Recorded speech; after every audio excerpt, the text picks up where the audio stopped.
اعوذ باللہ السمیع العلیم من الشیطان الرجیم بسم اللہ الرحمن الرحیم الحمد للہ رب العالمین وصلی یا ربی علی محمد وآلہ الطاہرین اللہم صلی علی محمد وآل محمد وعجل فرجہم وعجل لولیک الفرج یا کریم واجعل فرجنا بفرجہ یا ارحم الراحمین توکلت علی اللہ العظیم رب اشرح لی صدری ویسر لی امری واحلل عقدۃ من لسانی یفقہوا قولی رب یسر ولا تعسر وتمم بالخیر آمین یا رب العالمین۔ عزیزان گرامی، علم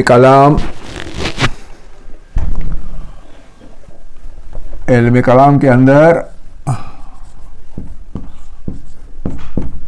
ہم آج کل نبوت کے بارے میں قانون سازی اور صدور قانون کے موضوع پر بات کر رہے ہیں۔ ارے قانون کیسے بننا چاہیے، کون بنانا چاہیے اور کیسے صادر ہونا چاہیے، نافذ ہونا چاہیے۔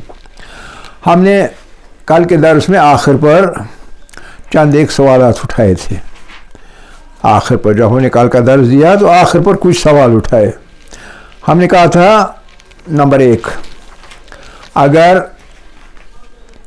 کوئی فردی قانون بنانا ہو یا گروہی قانون بنانا ہو، جو بھی قانون بنانا ہو، تو ہم یہ مانتے ہیں کہ پہلے انسان کی شناخت کے لیے کچھ تفتیش کی گئی ہوگی، کچھ تحقیق کی گئی ہوگی، تحقیق و تفتیش کی گئی ہوگی تاکہ انسان کو پہچانا جائے اور اس پہچان کی بنیاد پر پھر قانون بنایا جائے۔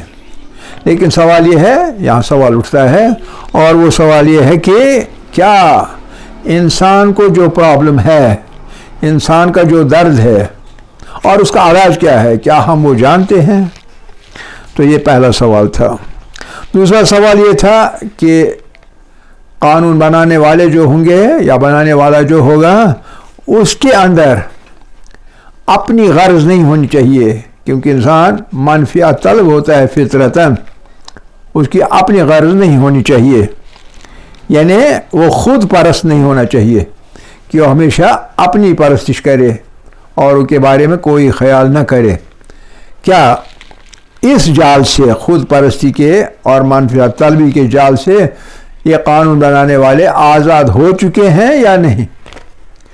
تو چونکہ ایسا ممکن نہیں ہے تو یہ ایک اور سوال، اور پھر آخر میں تیسرا سوال، آخر لاسٹ بٹ ون، لیکن اس کے بعد ایک اور سوال ہے، اور وہ سوال یہ ہے کہ جو ارباب نفوذ و اقتدار ہوتے ہیں، ارباب نفوذ و اقتدار، اونچی کلاس کے، اونچی کیٹیگری کے، ایلیٹ جسے ہم کہتے ہیں، ایلیٹ، اونچے طبقے کے لوگ جو حکومت کرتے ہیں، چاہے حکومت کے طور پر یا انفارملی لوگوں پر حکومت کرتے ہیں، تو کیا ان کے اثر نفوذ سے فریب وہ دیتے، کبھی وہ فریب دیتے ہیں، کراتے ہیں کام فریب دے کر، یا یہ کہ ان کے جو ہوا و حوث ہے، کیا ان دو چیزوں سے قانون بنانے والے آزاد ہیں یا نہیں؟ یہ تیسرا سوال۔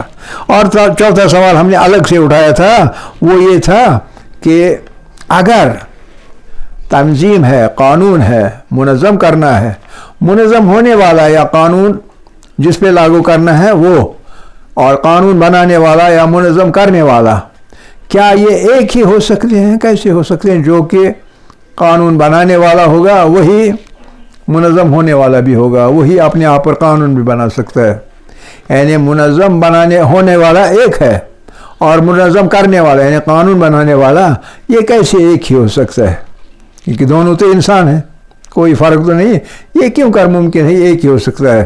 چاروں سوالوں کے جوابات ہمارے لیے نہیں میں ہیں، ہاں میں کوئی کسی سوال کا جواب نہیں ہو سکتے ہیں، ہر جگہ نہیں کا جواب ہمیں مل جائے گا۔ تو لہذا ان نہیں کی بنیاد پر سوالوں کے جوابات جو ہیں، سوالوں کے جوابات نہیں میں، منفی میں ہے، سوالوں کے جوابات منفی میں ہیں، تو لہذا نتیجہ کیا نکلتا ہے؟ نتیجہ یہ نکلتا ہے کہ انسان سے یہ کام نہیں ہو سکتا ہے، یعنی انسان یہ بوجھ نہیں اٹھا سکتا ہے رسالت کا، رسالت یعنی لوگوں کے لیے ایک قانون پہنچانا یا بنانا، یہ رسالت کا جو بوجھ ہے یہ انسان سے اٹھایا نہیں جا سکتا ہے، کہ انسان خامیوں سے بھرپور ہے، انسان خود غرضیوں کی طرف مائل ہے، منفیت طلبی ہے، خود غرضی ہے، نارسسزم ہے جس کی بات کل ہم نے کی. تو اس سب چیزوں کو زیر نظر رکھ کر نتیجہ ہمارے لیے نکلتا ہے کہ انسان کے لیے علم و فکر جو ہے وہ ناتوانی ہے، کمزوری ہے علم و فکر کے اندر انسان کی، لہذا یہ بار رسالت جو ہے وہ اٹھانے سے عاجز ہے. انسان بار رسالت اٹھانے سے عاجز ہے، یعنی نہیں اٹھا سکتا، عاجز ہے، یہ نتیجہ نکل رہا ہے. انسان یہ بوجھ نہیں اٹھا سکتا، یہ کام نہیں کر سکتا ہے، اس کے استعداد میں ہے ہی نہیں. تو لہذا ساتھ میں ایک اور مسئلہ ہے، اور وہ مسئلہ کیا ہے؟ وہ مسئلہ یہ ہے کہ قانون بنانے والے جو ہیں، یہ نقطہ الگ سے، قانون بنانے والے یعنی نظم دینے والے، منظم کرنے والے، قانون بنانے والے، بنانے والا یا والے، والا یا والے، جمع ہو یا ایک ہو، ایک فرد ہو یا ایک جماعت ہو، اکثر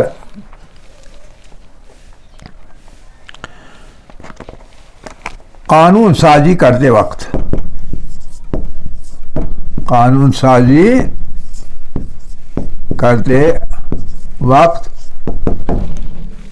وہ کیا کرتے ہیں؟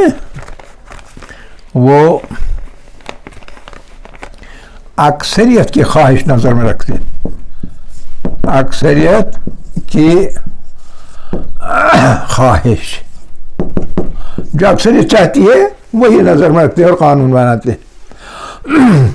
خواہش تو بتائے گا نہیں کوئی، تو لہذا یا مفاد، اکثریت کی خواہش یا اکثریت کا مفاد پیش نظر رکھتے ہیں، پیش نظر رکھتے ہیں. قانون سازی جب وہ کرتے ہیں، قانون بنانے والے یا قانون بنانے والا، تو وہ قانون بناتے وقت، قانون سازی کرتے وقت اکثریت کی خواہش یا اکثریت کا مفاد پیش نظر رکھتے ہیں اور قانون بناتے ہیں. اس کا مطلب کیا ہوا؟ اس کے معنی یہ ہوئے کہ قانون جو ہوا وہ قانون ڈسکریمنیٹو ہوگا، انڈسکریمنیٹ نہیں ہوگا. انڈسکریمنیٹ، کسی کا خیال نہیں رکھنا، آبجیکٹیولی بنانا نہیں، یہ سبجیکٹو بن جائے گا، آبجیکٹو نہیں بن جائے گا. ہم کہیں گے قانون آبجیکٹ کو بنائے، آبجیکٹیو بن گیا، آبجیکٹیو لا. آبجیکٹیو لا تو اصل میں آبجیکٹیو ہونا چاہیے نا، آبجیکٹیو، نہ ادھر کا خیال نہ ادھر کا، بیچ والا راستہ، کسی کے حق میں نہیں، غلط کرنے والے کے خلاف، اور صحیح کرنے والا جو بھی ہوگا اس کے حق میں. لیکن یہاں تو بات الٹ ہے، یہاں بات کس کی ہو رہی ہے؟ اکثریت کی. تو لہٰذا یہ آبجیکٹیو نہیں ہے، بلکہ اس کے بجائے کیا بن رہا ہے؟ سبجیکٹو بن رہا ہے.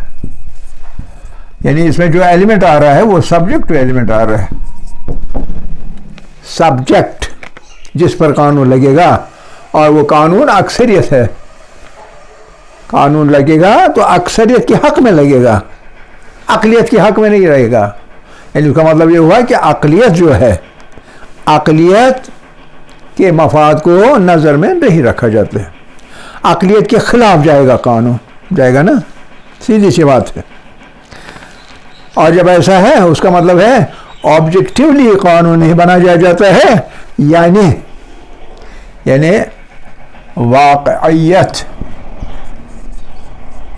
واقعیت آبجیکٹیوٹی، واقعیت یا حقیقت کو نظر میں نہیں رکھا جاتا.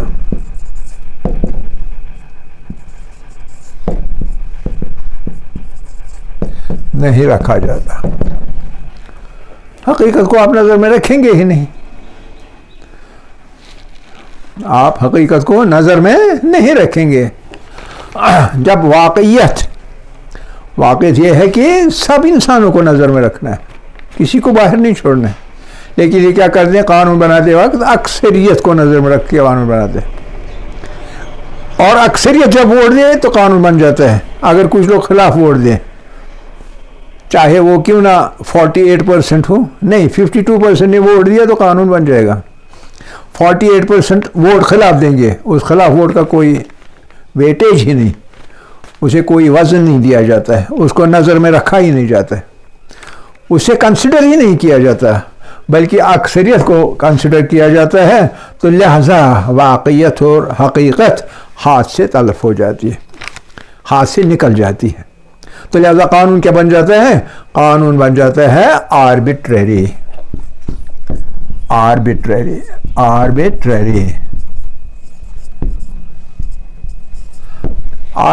یعنی کچھ لوگوں کی مصلحت کی بنیاد پر. پھر مصلحت آ گئی، جو مصلحت کا بات ہوئی تھی، پھر مصلحت کی بات آ گئی تو لہذا قانون لاگو کرنے کے قابل نہیں رہے گا. قانون لاگو تب کو ہونا چاہیے جب کہ سب پر یکساں ایکٹ کرے. اس کی ضرب جو ہوگی وہ سب پر یکساں ہوگی، فائدہ ہوگا تو سب کو فائدہ ملنا چاہیے. ٹھیک ہے نا؟ تو ایسا قانون بنانے کے سلسلے میں ایسا نہیں ہے. یہاں ہمارا وہ جو فرانسیسی فلاسفر تھا وہ آ جاتا ہے بیچ میں. یہ میں مٹاؤں؟ آپ ڈاکٹر کارلائل یہ بات نظر میں رکھتے ہوئے کچھ کہتے ہیں.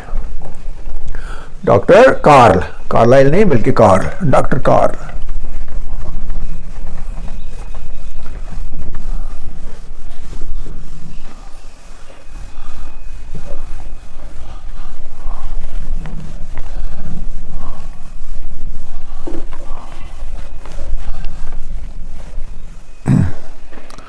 ڈاکٹر کارل، یہ آپ نوٹ کریں.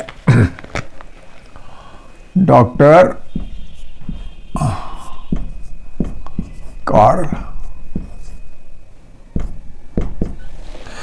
کارل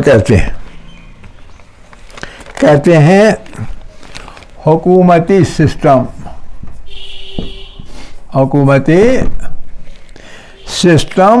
ایک ہو یا بلکہ زیادہ ہو. سسٹموں اس لیے اس نے لکھا ہے حکومتی سسٹموں. جو سسٹم حکومت نے وضع کیا، نظم وضع کیے ہیں، قانون وضع کیے ہیں، حکومتی سسٹموں کے اقسام و انواع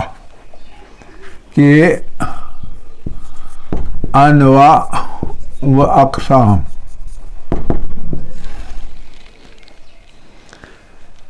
بھی جو نظریاتی فکر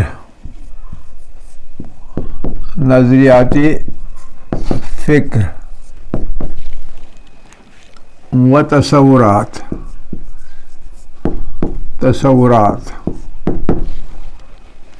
کے ساختہ و پرداختہ. ساختہ بنائے ہوئے، ساختن سے پرداختن یعنی جاری رکھنا، بنانا اور جاری رکھنا. ساختہ و پرداختہ ہیں یعنی نظریاتی فکر اور تصورات وہی انہیں بناتے بھی ہیں اور جاری بھی رکھتے ہیں. وہ یعنی یہ سسٹم ایک بوسیدہ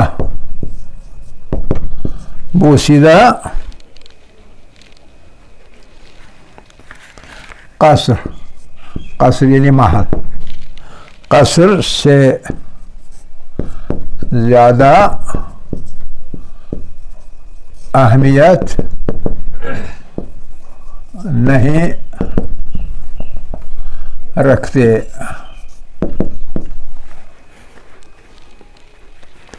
جو شخص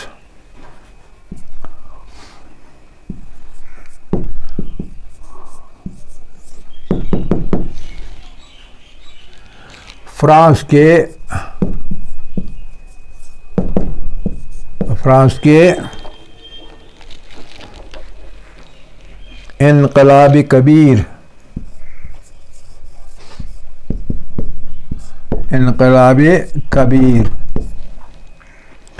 کے اصول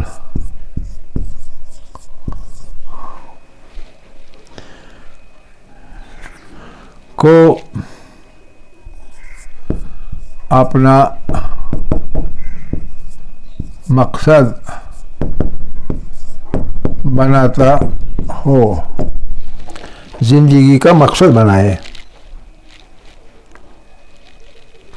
یا لینن اور مارکس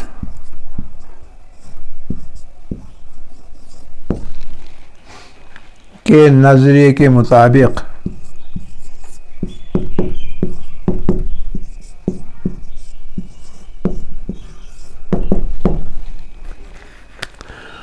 آئندہ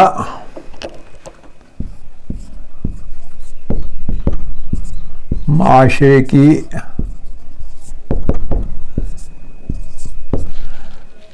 تعمیر کرنا چاہتا ہو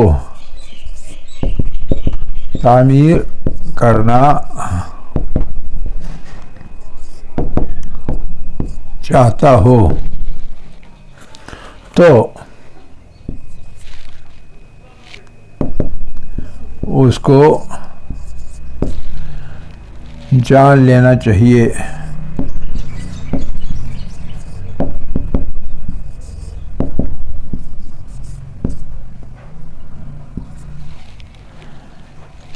کہ یہ دونوں غیر واقعی ہیں۔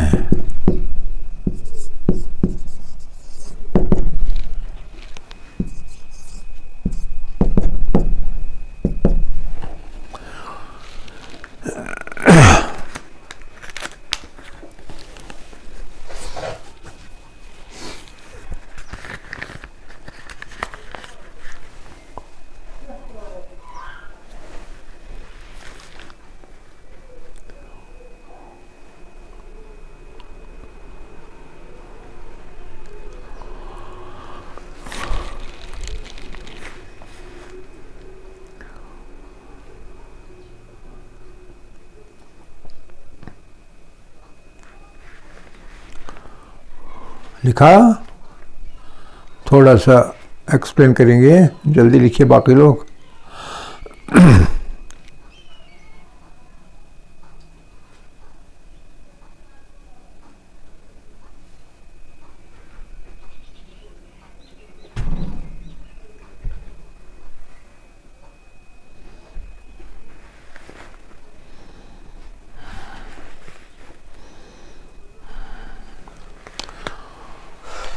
دیکھیے، کارل کہتا ہے کہ جو بھی حکومتی سسٹم ہے،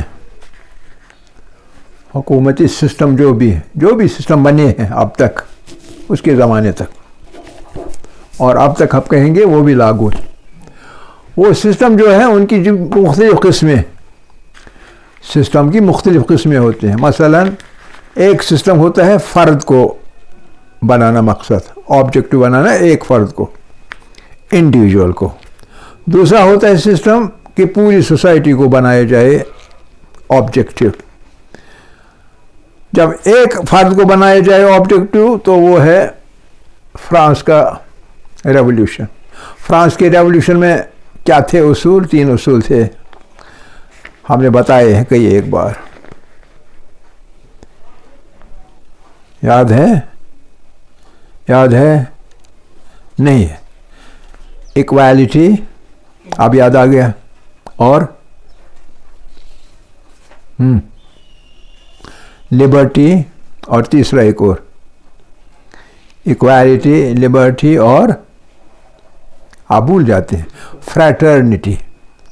ایکوالٹی, لبرٹی اور فریٹرنٹی, یہ 3 خوشنما نعرے تھے فرانسیسی انقلابی فرانس کے, اور یہی 3 نعرے تمام ویسٹ نے اپنے لیے آج بھی رکھے ہوئے ہیں لوگوں کو دھوکہ دینے کے لیے. اور اسی چیز کے دھوکے میں آ کر ہمارے لوگ کبھی دھوکے میں آ کر فیصلہ لیتے ہیں اور جلوس نکالتے ہیں. لبرٹی, ہم آزاد ہیں. ایکوالٹی, ہم برابر ہیں, مرد اور عورتیں برابر. فریٹرنٹی, ہر صورت میں ایک دوسرے کے ساتھ محبت رکھنا, دشمن کے ساتھ بھی محبت, دوست کے ساتھ بھی محبت. اور یہ تینوں کے تینوں ناقص تصورات ہیں, ناقص. لبرٹی, لمٹ لیس لبرٹی نہیں ہو سکتی, اس سے پرابلمز ہو جائیں گی. ایکوالٹی, ایکوالٹی تو ہے ہی نہیں, تو ہم کہاں سے لائیں گے؟ انسانوں میں ایکوالٹی نہیں ہے, سبھی ایکولی انٹیلیجنٹ نہیں ہیں, سبھی ایکولی فزیکلی روبسٹ نہیں ہیں, ہے نا. ویکر سیکس اور stronger sex, better half and worst half equal تو نہیں ہو سکتے, ٹھیک ہے نا. فریٹرنٹی, کیا ڈاکو کے ساتھ بھی دوستی رکھیں اور جو مظلوم ہوا اس کے ساتھ بھی دوستی رکھیں؟ کیا دونوں کے ساتھ فریٹرنٹی رکھی جا سکتی ہے؟ تو لہذا تینوں جو یہ نعرے ہیں, یہ نعرے ہیں اصل میں لوگوں کو پھنسانے کے لیے سسٹم کے اندر, تو یہ نعرے ناقص ہیں, یہ صحیح نہیں ہے. تو یہ ایک طرف, کیوں؟ کیونکہ ایک انسان کو نظر میں رکھا. ویسٹ جو ہے یہ انڈیویجول کو نظر میں رکھتا ہے. دوسرا ہے ایسٹ. ایسٹ میں کون سا حصہ؟ جو کمیونسٹ ورلڈ ہے, کمیونسٹ ورلڈ. اس لیے اس نے نام لیا لینن اور مارکس کا. مارکس تھا تھیورائزر, جس نے آئیڈیا دیا, آئیڈیالوجی جس کی ہے, اور اس کو امپلیمنٹ کرنے والا لینن تھا پہلا شخص. لینن کے بعد سٹالن آ گیا, اس کے بعد اس سسٹم میں تبدیلی کر کے ماؤ آ گیا, اور ماؤ کے وقت کارل نہیں تھا, ورنہ وہ ماؤ کا بھی نام لیتا. ان لوگوں کا تصور کیا ہے؟ فرد کچھ نہیں ہے, جو ہے وہ سوسائٹی ہے. اس لیے جو کچھ کرنا چاہیے وہ سوسائٹی کے لیے کرنا چاہیے. اسی لیے سوشلزم, اسی لیے کمیونزم. کمیونزم یعنی پرائیویٹ پراپرٹی حق نہیں ہے, کسی کو پرائیویٹ پراپرٹی کا حق نہیں ہے. جو ہے تمام کا تمام سوسائٹی کا ہے, اسٹیٹ کا ہے, پرائیویٹ پراپرٹی نہیں. کچھ دیر تک یہ بہت اچھا چلا, کیونکہ غریب جس کا کچھ نہیں تھا اس نے بھی زبردست محنت کی اور ترقی ہو گئی سوویت یونین میں, ٹھیک ہے نا. لیکن دھیرے دھیرے وقت آ گیا کہ لوگوں نے کام کرنا چھوڑ دیا, کہالت سے, تساہل پسندی سے کام لیا, کہ میں کتنی بھی محنت کروں تب بھی مجھے وہی ملے گا جو مجھے ملنا ہے, میں کم محنت کروں تب بھی وہی ملے گا. نتیجہ نکلا کہ سوویت یونین ٹوٹ گیا, اس کی اقتصادی حالت جو تھی وہ بگڑ گئی, پروڈکشن کم ہو گئی. پرائیویٹ پراپرٹی میں یہ ہوتا ہے کہ ہر کوئی زیادہ محنت کرتا ہے کہ زیادہ سے زیادہ پراپرٹی مجھے مل جائے, محنت زیادہ ہوتی ہے لہذا پروڈکشن بھی زیادہ ہوتی ہے. اگرچہ کچھ ایک لوگ زیادہ امیر بنتے ہیں تو اکثر لوگ غریب ہی رہتے ہیں, لیکن پروڈکشن بڑھ جاتی ہے. تو اس لیے ویسٹ جو ہے وہ single polar, mono polar world بن گیا ایک زمانے میں, جبکہ امریکہ ہی سب کچھ تھا, تمام دنیا پر حکومت کرنے والا, ٹھیک ہے کہ نہیں. اور جو کمیونسٹ ورلڈ تھا, 2/3 of world population communist world میں رہتی تھی. وہ 2/3 آف پاپولیشن ایک زمانے میں امریکہ سے بہت آگے گئی, لیکن پھر زمانہ آ گیا کہ لوگوں میں کہالت پسندی آ گئی وغیرہ وغیرہ, پروڈکشن کم ہو گیا اور سوویت یونین ٹوٹ گیا. آج کل انہوں نے کمیونزم والا مسئلہ چھوڑ دیا ہے, پھر پرائیویٹ پراپرٹی آ گئے ہیں کہ انڈیویجول پر دھیان دینے لگے ہیں. لہذا دو سرے, ایک سرا انڈیویجول کا اور دوسرا سرا سوسائٹی کا. اس لیے کہتے ہیں کہ انواع و اقسام. یہی ایک نوع سوسائٹی کو نظر میں رکھنا, دوسرا نوع یا دوسری قسم ایک انڈیویجول کو نظر میں رکھا, لیکن دونوں صورتوں میں نظریاتی فکر و تصورات یعنی آئیڈیالوجیز انہی کے بنائے ہوئے وہی ان کو چلا رہے ہیں ان سسٹمز کو. لیکن یہ کیا ہے, وہ ایک بوسیدہ قصر سے زیادہ اہمیت نہیں. ایک قصر ہے, شاہی محل ہے, لیکن بوسیدہ ہے, ٹوٹ پھوٹ کا شکار ہے, رہنے کے قابل اب نہیں ہے. تو لہذا یہ بوسیدہ, ٹوٹا ہوا, گرا ہوا, ختم ہوا, اس قصر سے زیادہ اہمیت ان سسٹمز کی نہیں ہے. اب وہ یہ ہمارے لیے کہتا ہے, جو شخص فرانس کے انقلابی کبیر کے اصول ایکوالٹی, لبرٹی اور فریٹرنٹی کو اپنا مقصد بناتا ہو ایک, یا لینن اور مارکس کے نظریے کے مطابق آئندہ معاشرے کی تعمیر, سوشلزم آئندہ معاشرے کی تعمیر کرنا چاہتا ہو, تو اس کو جان لینا چاہیے کہ یہ دونوں غیر واقعی ہیں. نہ اس میں واقعیت ہے نہ اس میں واقعیت ہے, آبجیکٹیوٹی کہیں نہیں ہے. اس کا مطلب یہ ہے کہ یہ سارے کا سارا نظام جو تمام دنیا میں نظام انسان بنا رہے ہیں, اب تک کال اس نتیجے پہ پہنچا, چاہے ادھر سے آپ آئیے کیپٹلزم کی طرف سے یا سوشلزم کی طرف سے آئیے, لیکن انسانوں کا بنایا ہوا قانون اور سسٹم ہے جو ہے وہ بیکار ہے, وہ کسی فائدے اور کام کا نہیں ہے. سمجھ آ رہی کی بات کی نہیں؟ تو لہٰذا ہم اسی نتیجے پر پہنچیں گے ادھر بھی اس کوٹیشن سے بھی کہ انسان قانون بنائے, لاگو بھی کرے, کوئی مسئلہ نہیں, لیکن اس کی صلاحیت نہیں ہے قانون بنانے کی یا لاگو کرنے کی. بات سمجھ گئے؟ آخر دعوانا ان الحمد للہ رب العالمین.